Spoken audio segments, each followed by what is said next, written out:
आपके पास लावा O2 O1 है तो उसके अंदर कैमरा साउंड कैसे चेंज कर सकते हैं या फिर कैमरा साउंड कैसे बंद कर सकते हैं। सबसे पहले आपको कैमरा पे जाना है, यहाँ पे आपको टैप कर लेना है। तो यहाँ पे आपका कैमरा साउंड का ऑप्शन आता है, तो यहाँ से आप ऑन ऑफ कर सकते हो। ठीक है, कि जब भी कोई फ़ोटो क्लिक करते हो तो जो क्लिक का साउंड आता है तो वो आना आपके फ़ोन से बंद हो जाएगा, यहाँ से अगर आप ऐसे कर देते हो।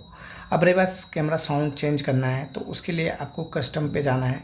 कैमरा साउंड का ऑप्शन आएगा, इस पर आप टैप कर लोगे। जैसे कि मैंने ये वाला कर लिया। ठीक है, आप कभी भी कोई फ़ोटो क्लिक करोगे तो इस तरह से आपके फ़ोन में साउंड आएगा। अब रही बात, अगर जब भी आप कैमरा से कोई फ़ोटो क्लिक करते हो टाइमर लगा के, तो उस टाइम आपको कैमरा साउंड ज़रूर ऑन करना है, क्योंकि पोजीशन लेते टाइम उस टाइम आपको पता होता है कि भाई जैसे साउंड करेगा उससे आपको डिटेक्ट हो जाता है। बाकी अगर आप इसको बंद करके टाइमर को अगर इसको बंद कर देते हो तो टाइमर का पता नहीं चलता कि कितने टाइम में आपका फ़ोन में कि टाइमर चल जाएगा।